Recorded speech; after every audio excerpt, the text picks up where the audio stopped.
જય શ્રી કૃષ્ણ મિત્રો, આ વિડીયોમાં જયા એકાદશી વ્રતની વિધિ, તેનું મુહૂર્ત, પાળનાનો સમય, મહાત્મ્ય અને કથા વાર્તા સાંભળશું. મિત્રો, મહામાસની સુદ પક્ષની એકાદશી તિથિ એટલે જયા એકાદશી. એકાદશીનું આ વ્રત ભગવાન શ્રી હરિ વિષ્ણુને સમર્પિત છે. આ દિવસે ભગવાન શ્રી હરિ વિષ્ણુના ઉપેન્દ્ર સ્વરૂપની પૂજા કરાય છે. આ એકાદશીનું વ્રત ઉપવાસ પૂજા કરવાથી વ્યક્તિને પિશાચ યોનિમાંથી મુક્તિ મળે છે. અનેક જન્મોના પાપનો નાશ થઈ અશ્વમેઘ યજ્ઞ સમાન પુણ્યની પ્રાપ્તિ કરે છે. પંચાંગ તિથિ અનુસાર મહામાસના શુક્લ પક્ષની જયા એકાદશીની તિથિ તારીખ 31 જાન્યુઆરી મંગળવારે સવારે 11:55 શરૂ થાય છે, જે 1 ફેબ્રુઆરી 2023 બુધવારે બપોરે 2:01 પૂર્ણ થશે. આમ ઉદયા તિથિ અનુસાર એકાદશીનું વ્રત તારીખ 1 ફેબ્રુઆરી બુધવારના દિવસે કરવાનું રહેશે. આ વર્ષે જયા એકાદશીના દિવસે સ્વાર્થ સિદ્ધિ યોગ બની રહ્યો છે. આ યોગ એવો છે કે આ યોગમાં કરેલ પૂજા પાઠ મંત્ર જપ કે કોઈ પણ કાર્ય શુભ પરિણામ આપે છે. આ કાર્યમાં કરેલ દરેક કાર્ય સફળતા, શુભતા અને મંગલતા પ્રાપ્ત કરાવે છે. તથા આ એકાદશીના દિવસે 11 વાગ્યા પછી ઇન્દ્રયોગ અને વૈધૃતિ યોગ શરૂ થાય છે. આમ આ દરેક યોગના સંયોગ જીવનમાં શુભતા, મંગલતા પ્રદાન કરનારા છે. આથી જયા એકાદશીનો આ દિવસ ખૂબ જ શુભ છે. તથા એકાદશીના દિવસે ભદ્રાની છાયા હોવાથી પૂજા પાઠ વગેરે કરી શકાય, પરંતુ સગાઈ, વિવાહ કે નવા ધંધાની શરૂઆત કરવા માટે આ સમય નિષેધ છે. ભદ્રાની છાયા બુધવારે સવારે 7:10 શરૂ થાય છે, જે બપોરે 2:01 પૂર્ણ થાય છે. તથા એકાદશી વ્રતના પાળના કરવાના રહેશે. તારીખ 2 ફેબ્રુઆરી ગુરુવારના દિવસે પાળનાનો સમય શુભ સમય છે. સવારે 7:09 થી 9:19 સુધી ઉપવાસ તોડી શકાશે. તથા દ્વાદશીની તિથિ સાંજે 4:26 પૂર્ણ થશે. તો મિત્રો, આ હતું જયા એકાદશીનું વ્રત ક્યારે કરવાનું છે, પૂજાનું મુહૂર્ત તથા પાળનાનો સમય. હવે જાણીશું જયા એકાદશી વ્રતનું મહાત્મ્ય અને પૂજન વિધિ. મિત્રો, આપણા શાસ્ત્રમાં એકાદશી તિથિનું ખૂબ મહત્વ છે. દર મહિને 2 એકાદશી આવે છે. વર્ષની 24 એકાદશી, અધિક માસની 2 એકાદશી, એમ કુલ મળીને 26 એકાદશી આવે છે. આ દરેક એકાદશીનું મહત્વ ઘણું છે, પરંતુ મહામાસની જયા એકાદશીનું મહત્વ ખૂબ જ વધારે છે. આ એકાદશી એ બધા જ પાપોનું હરણ કરનારી ઉત્તમ તિથિ છે, જે અત્યંત પવિત્ર હોવાથી પાપનો નાશ કરી મનુષ્યને ભોગ અને મોક્ષ પ્રદાન કરે છે. બ્રહ્મહત્યા જેવા પાપ તથા પિશાચ તત્વોનો નાશ કરનારી છે. જયા એકાદશીનું વ્રત કરનારને ક્યારેય પ્રેત યોનિમાં જવું પડતું નથી. આવી ઉત્તમ પુણ્ય ફળ આપનારી છે આ એકાદશી. આ એકાદશીનું વ્રત કરનારે દશમના દિવસે એકટાણું કરવું. એકાદશીના દિવસે પ્રાતઃકાળે વહેલા ઉઠવું, સ્નાન આદિ કાર્યથી પરવારી સૌથી પહેલાં ભગવાન સૂર્યનારાયણને જળનું અધર્ય આપવું. તુલસી ક્યારે જળ ચડાવી તુલસી માતાની પૂજા અર્ચના કરવી. શાલિગ્રામને સ્નાન કરાવી ચંદનનું તિલક કરવું. ત્યારબાદ ઘરના મંદિરમાં ઈષ્ટદેવની પૂજા કરવી. તથા જો લક્ષ્મીનારાયણની મૂર્તિ હોય તો મૂર્તિને અથવા ફોટોને કે પછી ભગવાન શ્રી હરિ વિષ્ણુના કોઈ પણ સ્વરૂપની પૂજા કરવી. જો મૂર્તિ હોય તો પંચામૃત અથવા કેસર મિશ્રિત જળ, દૂધ અને ગંગાજળથી સ્નાન કરાવવું. અને જો ફોટો હોય તો ગંગાજળના છાંટા નાખી પવિત્ર કરવી. પ્રભુને પીળા વસ્ત્ર, પીળા ફૂલ, અબીલ, ગલાલ, કંકુ આદિથી પૂજા કરવી. આ રીતે પૂજા કરી ભગવાન શ્રી હરિને પીળી મીઠાઈનો ભોગ અર્પણ કરવો. ભગવાન શ્રી હરિને તુલસી અતિ પ્રિય છે. આથી શ્રીહરિને જે કંઈ ભોગ નૈવેદ્ય ધરાવો તેમાં તુલસીપત્ર અવશ્ય મૂકવું, કારણ કે તુલસીપત્ર વગર શ્રીહરિ ભોગનો સ્વીકાર નથી કરતા. આ રીતે ભગવાન શ્રીહરિની માતા લક્ષ્મી સાથે પૂજા કરવી. ધૂપ, દીપ, નૈવેદ્ય આરતીથી પૂજા કરી વિષ્ણુ સ્તોત્ર, શ્રીમદ ભાગવદ્ ગીતાના કનકધારા સ્તોત્ર વગેરેના પાઠ કરવા, જે કરવાથી જીવનમાં શુભતા, મંગલતા આવે છે. વાણી અને વિચાર શુદ્ધ બને છે. એકાદશીના દિવસે ઉપવાસ કે ફળાહાર કરાય છે. આ દિવસે અન્ન લેવું શાસ્ત્રમાં નિષેધ કહ્યું છે, કારણ કે એવું કહેવાય છે કે દરેક પાપ એકાદશીના દિવસે અન્નમાં આવીને વસે છે. આથી જ આ દિવસે અન્ન ન લેવું જોઈએ. માત્ર ઉપવાસ કે ફળાહાર લઈ શકાય. એકાદશીના દિવસે બપોરે સૂવું નહીં, તામસી પદાર્થ વગેરે ન ખાવા, જૂઠું બોલવું નહીં, કોઈની નિંદા ન કરવી, કોઈનું અપમાન વગેરે ન કરવું. વૃદ્ધ છે, બીમાર છે, બાળકો કે સગર્ભા સ્ત્રી જો એકાદશીનું વ્રત કરવા ઈચ્છે છે અને તે નથી કરી શકતા કે કરવા સમર્થ નથી, તેમણે 3 ટાઈમ સાત્વિક ભોજન લઈને મનની પવિત્રતા અને વાણીને શુદ્ધ રાખીને પણ એકાદશીનું આ વ્રત કરી શકાય છે. કોઈની નિંદા આ દિવસે ન કરવી, કોઈને કટુ વચન ન બોલવા, કોઈનું અપમાન ન કરવું. આટલું કરવા માત્રથી જ એકાદશીના ઉપવાસ કર્યા જેટલું જ પુણ્યફળ પ્રાપ્ત થશે. આમ દરેક વ્યક્તિ મન અને વાણીથી એકાદશીનું આ વ્રત કરી શકે છે. એકાદશીના બીજા દિવસે એટલે કે દ્વાદશીના દિવસે વ્રતના પાળના કરવા. આ દિવસે બ્રાહ્મણોને, ગરીબોને યથાશક્તિ દાન દક્ષિણા આપવી અથવા ગરીબો કે જરૂરિયાતમંદને જરૂરી ચીજ વસ્તુ અર્પણ કરવાથી દરિદ્ર નારાયણ રાજી થશે. વ્યક્તિની દરેક મનોકામના પૂર્ણ થશે. જો દાન દક્ષિણા ન આપી શકાય તો મંદિર કે બ્રાહ્મણના ઘરે જઈ કાચું સીધું અર્પણ કરવું. આ દિવસે કાચા સીધાનું દાન કરવાથી નવગ્રહ દોષ દૂર થાય છે. જેમને પણ ગ્રહ પીડા કષ્ટ આપી રહી છે તેમણે એકાદશીના દિવસે કાચા સીધાનું દાન જરૂર કરવું જોઈએ. જે કરવાથી દરેક ગ્રહ પીડા દૂર થઈ જશે. જીવનમાં સુખ સંપત્તિનો, શાંતિનો, સમૃદ્ધિનો વાસ થશે. તો મિત્રો, આ હતી જયા એકાદશી વ્રતની વિધિ અને મહાત્મ્ય. હવે સાંભળીશું વ્રતનું મહાત્મ્ય દર્શાવતી કથા વાર્તા, જે સાંભળવાથી એકાદશી કર્યાનું ફળ અનેક ગણું વધી જશે. તો હવે સાંભળીએ જયા એકાદશી વ્રતની કથા. બોલો ભગવાન શ્રી હરિ વિષ્ણુની જય. હે પ્રભુ કૃષ્ણ, તમે આદિદેવ છો.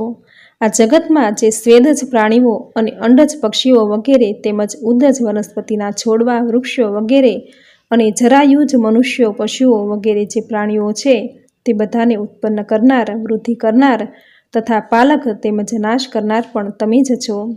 આ પ્રમાણેની સ્તુતિ કરી યુધિષ્ઠરે શ્રી કૃષ્ણને કહ્યું, હે કૃષ્ણ, તમે કહેલું ષડતીલા એકાદશીનું મહાત્મ્ય મેં સાંભળ્યું. હવે મહામાસના શુક્લ પક્ષની એકાદશીનું નામ શું છે, એની વિધિ શું છે, એમાં કયા દેવતાનું પૂજન કરવું જોઈએ તે મને કહો.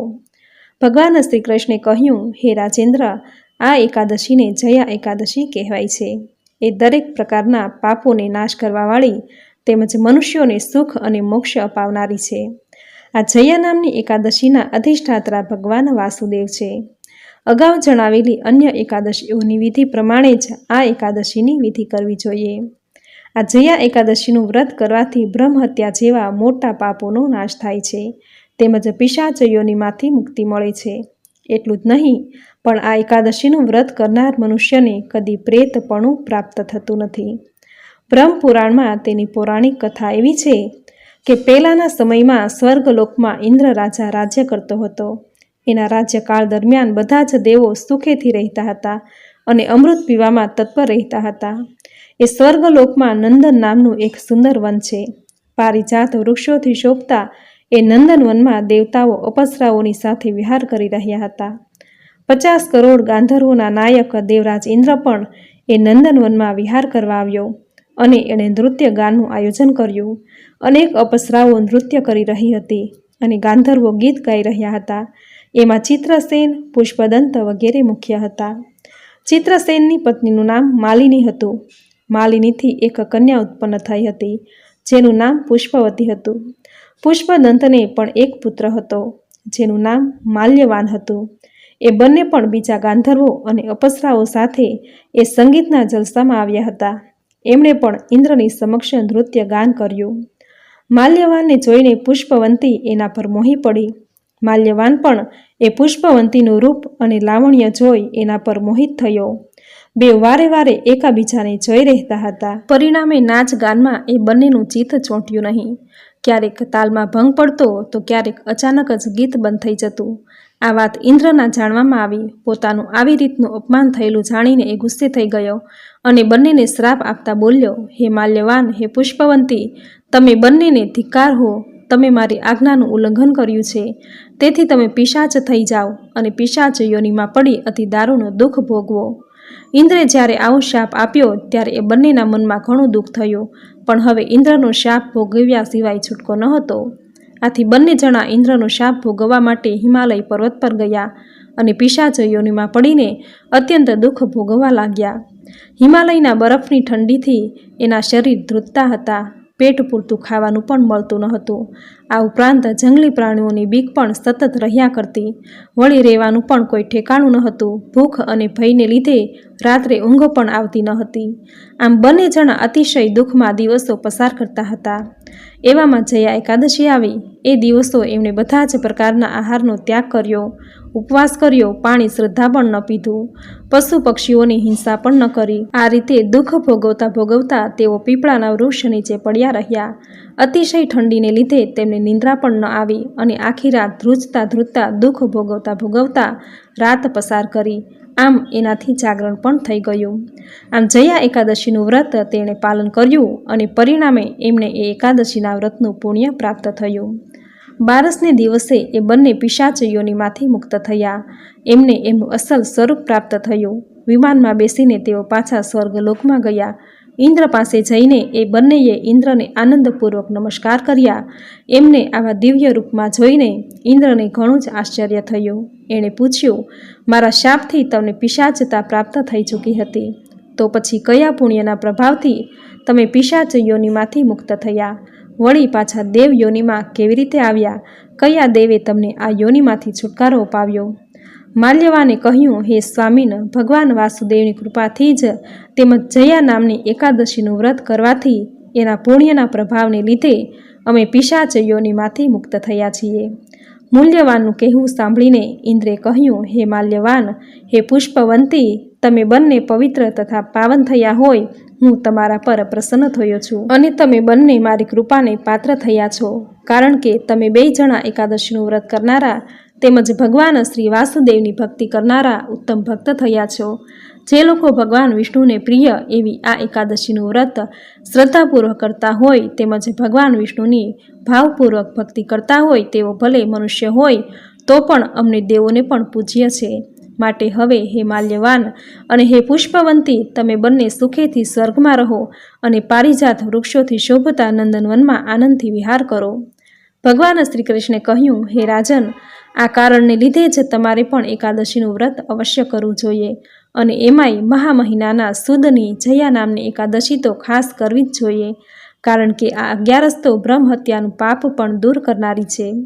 બધા જ પ્રકારના દાન તેમજ બધા જ પ્રકારના યજ્ઞો કરવાથી જેટલું પુણ્ય પ્રાપ્ત થાય છે એટલું જ પુણ્ય આ જયા નામની એકાદશીનું વ્રત કરવાથી મળી જાય છે. વળી હે રાજન, એણે આ જયા એકાદશીનું વ્રત કર્યું છે તે 1 કરોડ કલ્પના કાળ સુધી ખરેખર વૈકુંઠમાં આનંદ કરે છે. તેમજ હે રાજન, આ જયા એકાદશીના વ્રતના મહાત્મ્યનો પણ પાઠ કરવાથી અથવા તો શ્રવણ કરવા માત્રથી જ હર કોઈ મનુષ્ય અગ્નિષ્ટોમ યજ્ઞનું પુણ્ય ફળ મેળવે છે. આવી પુણ્ય ફળ આપનારી છે મહામાસની સુદ પક્ષની જયા એકાદશી. બોલો ભગવાન શ્રી હરિ વિષ્ણુની જય. મિત્રો, આ એકાદશી એવી પુણ્ય આપનારી છે કે જેની કથા સાંભળવા માત્રથી જ પાપનો નાશ થઈ પુણ્યની પ્રાપ્તિ થાય છે. આથી દરેકે આ એકાદશીનું વ્રત, પૂજન, ઉપવાસ જરૂર કરવો જોઈએ. જો વ્રત કે ઉપવાસ ન થઈ શકે તો મન અને વાણીથી પવિત્ર રહીને પણ વ્રત કર્યા જેટલું જ પુણ્યફળ પ્રાપ્ત થાય છે. એકાદશીના દિવસે અન્ન ખાવું નહીં, કારણ કે શાસ્ત્રમાં કહ્યું છે કે દરેક પ્રકારના પાપ એકાદશીના દિવસે અન્નમાં આવીને વસે છે. આથી એકાદશીના દિવસે ઉપવાસ કરવો અથવા ફળાહાર કરવો. દિવસના સૂવું નહીં. ડુંગળી, લસણ, ભાત વગેરે ન ખાવા જોઈએ. આ દિવસે જૂઠું બોલવું, કોઈની નિંદા કરવી, કોઈને કટુ વચન કહેવા આદિ ન કરવું જોઈએ.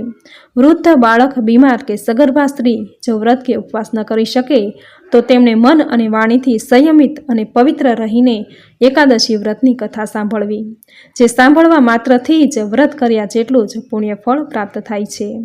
એકાદશીના દિવસે ગાયને ઘરની બનાવેલી રોટલી, લીલો ઘાસચારો, કૂતરાને રોટલી, પક્ષીને દાણા ચણ નાખવા, કીડીને કીડિયારું પૂરવું વગેરે કાર્યો કરવાથી પુણ્યની પ્રાપ્તિ થાય છે. દ્વાદશીના દિવસે મંદિરે કે બ્રાહ્મણના ઘરે જઈ કાચું સીધું આપવું. આ દિવસે કાચા સીધાનું દાન કરવાથી નવગ્રહ દોષ દૂર થાય છે. આથી શક્તિ અનુસાર કાચા સીધાનું દાન આપી દક્ષિણા જરૂર આપવી. આમ કરવાથી નવગ્રહ દોષ પીડા દૂર થશે. વ્યક્તિના જીવનમાં સુખ શાંતિ આવશે. ધંધા રોજગારમાં પ્રગતિ થશે. આમ એકાદશીનું વ્રત કરી શ્રીહરિની પૂજા કરી દાન દક્ષિણા કરવાથી ભગવાન શ્રીહરિ સાથે માતા લક્ષ્મીની કૃપા પ્રાપ્ત થશે. ભગવાન વેદવ્યાસે કહ્યું છે કે શાસ્ત્રમાં બતાવેલા 5 અનુષ્ઠાનમાંથી વ્યક્તિ કોઈ પણ એકનું અનુષ્ઠાન કરે તો તેને કીર્તિ, સ્વર્ગ અને મોક્ષની પ્રાપ્તિ થાય છે. આ 5 અનુષ્ઠાનમાં પહેલું છે માતા પિતાની સેવા, બીજું છે સૌભાગ્યવતી સ્ત્રીએ કરેલ પતિની સેવા, ત્રીજું છે સર્વ પ્રત્યે સંભાવ રાખવો, ક્યારેય તારુમારું ન કરવું, ચોથું છે મિત્રનો દ્રોહ કદી ન કરવો, પાંચમું છે ભગવાન શ્રી હરિ વિષ્ણુનું પૂજન ભજન કરવું. આ 5 મહાયજ્ઞો શાસ્ત્રોમાં બતાવેલા છે. આથી દરેક મનુષ્ય એકાદશીનું વ્રત જરૂર કરવું જોઈએ. એકાદશીનું વ્રત ભગવાન શ્રી હરિ વિષ્ણુને અત્યંત પ્રિય છે, માટે એકાદશીનું વ્રત ખૂબ જ ફળદાયી છે. દરેક એકાદશીના દિવસે તુલસી માતાની પૂજા કરવી, શાલિગ્રામની પૂજા કરવી, ગાય માતાની સેવા પૂજા કરવી. આમ કરવાથી ભગવાન શ્રી લક્ષ્મીપતિ અત્યંત રાજી થશે, પ્રસન્ન થઈ સુખ, સમૃદ્ધિ, આરોગ્ય, આયુષ્ય, સંતાન, લક્ષ્મીના આશીર્વાદ આપશે. તો મિત્રો, આ હતું જયા એકાદશી વ્રતની વિધિ, તેનું મહાત્મ્ય અને કથા વાર્તા, જે તમે પૂરી શ્રદ્ધાથી સાંભળી, જે સાંભળવી તમને જરૂર ગમી હશે. તો વિડીયોને લાઇક કરી કોમેન્ટમાં જય શ્રી હરિ વિષ્ણુ, જય માતા લક્ષ્મી જરૂર લખજો. ચેનલ પર નવા છો તો ચેનલ સબસ્ક્રાઈબ કરી બાજુમાં બેલ આઇકન પ્રેસ કરી દેજો, જેથી આપણે આવનાર દરેક નવા વિડીયોની નોટિફિકેશન આપને મળતી રહે. તો ફરી મળીશું આવી જ નવી ધાર્મિક માહિતી, નવી ધાર્મિક કથા સાથે. ત્યાં સુધી આપ સૌને મારા જય શ્રી કૃષ્ણ.